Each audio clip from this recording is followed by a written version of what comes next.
Hello, it is me. It is Sunday, it is video time. It is time for Liquid Tension Experiment, which has been recommended by a lot of people. Diego Lima, Pando Meglio, Twin Ravens, Easy Skanking, Twin Ravens, Easy Skanking, Brendan Hagler, Michael Papadopoulos, Diego Lima again, Project Gaming Nation, Michael Papadopoulos again, Easy Skanking again, Jack Tabella, Hugh Jass, Chris Hinton, Clory's Art. So quite a few people, and it seems to be that the majority have asked for a song called When the Water Breaks. When the Water Breaks Live. So what is Liquid Tension Experiment? You know who it is. I don't. Well, I do now. It's kind of a side project from Dream Theater, set up originally by Mike Portnoy, the Dream Theater drummer, and with a keyboard player, what's he called? Jordan Rudess, Tony Levin on the bass, and then, without trying to get a few other people who didn't join, eventually ended up with Dream Theater guitarist John Petrucci. So it's kind of his Dream Theater with Tony Levin on the bass, and no singing, I'm guessing. So this is When the Waters Break live in 2008. So 10 years ago. Even I can do the maths. 3, 2, 1, bosh.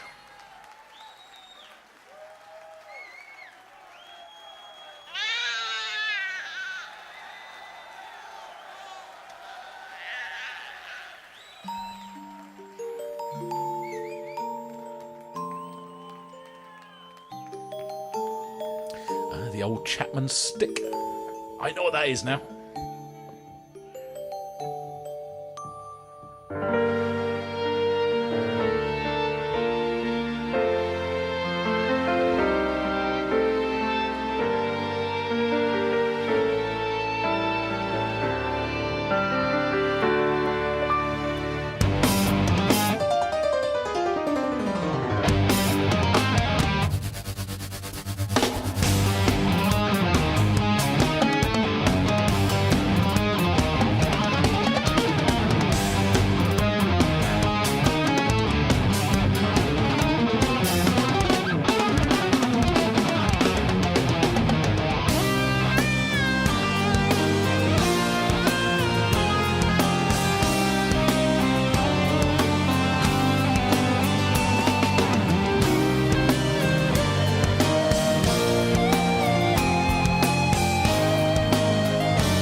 guitar together.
Certainly getting your money's worth in this, aren't you? Just over halfway through.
What is that? I want one. It's a cross between a Klingon axe and some sort of keytar. Awesome.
God, bloody hell. Bloody hell.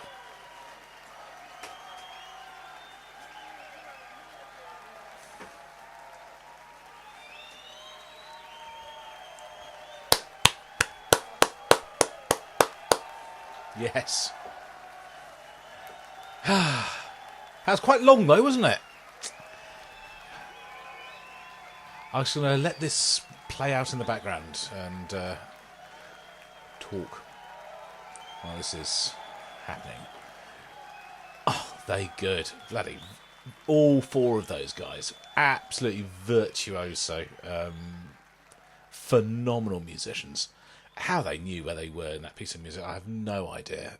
It was changing and chopping and mixing up and speeding up, slowing down, changing time signatures, changing feel. It was everywhere. It was all over the place, but in an absolutely controlled and brilliant way. So Jordan Rudess, whatever his name is, he's an amazing keyboard player. And how many times is the keyboard player stuck behind the keyboard at the back of the stage, never to be seen? No, get yourself a keyboard that you can wear around your neck, walk to the front, and own it like a lead guitar player. That's genius. And it looked like something out of like a Klingon ceremonial battle axe or something, mixed with a keytar. It was genius. Really, really good. And then Tony Levin, who's on the Chapman stick there, plays with King Crimson, and used to play with Peter Gabriel, or still does with Peter Gabriel, so he's been in the scene for a long, long time. And then, obviously, the other two, Mike Portnoy, he formed the band, it's his band, and then got the other guys in. And then John Petrucci, who is the guitarist. Fucking hell, he's good as well. Oh my God, aren't they all good?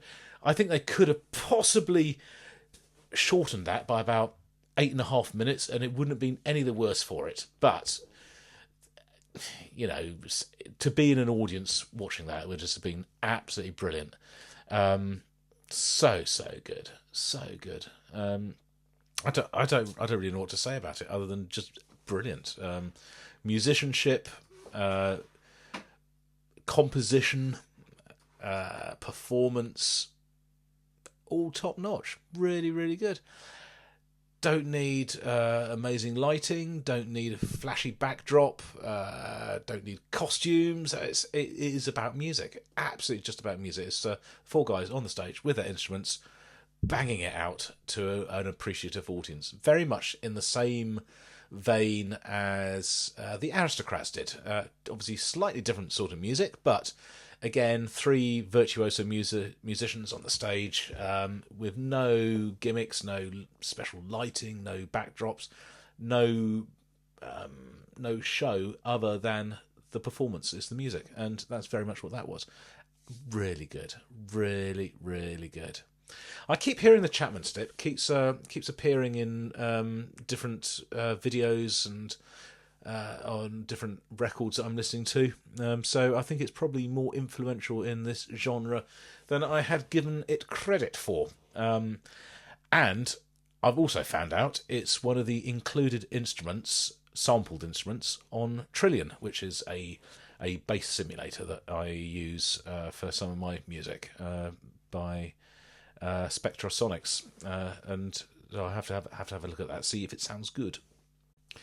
There's not really a lot else to say about this other than it is absolutely phenomenal music. I don't really know why Mike Portnoy felt the need to form another band to do this, because I think Dream Theater was doing this sort of stuff already, albeit with vocals. But I'm not quite sure. I haven't listened to a lot of Dream Theater, so I can't sort of comment sort of hugely on that. But it's theirs is very similar. It's a progressive metal what, with a lot of the elements that are in this, just without the vocals. So I don't know why what his motivation was for doing this. I'm glad he has, because obviously we've come up with some new music for her as a result of that. But really good, and he's a consummate musician. Is old Mike Portnoy. He's keeps forming and being involved with lots of other bands and continually evolving and growing and moving. Anyway, so there we are. That is Liquid Tension Experiment with When the Waters Break. I hope you enjoyed that. My voice is still a bit croaky, as you may well notice, but it's getting there.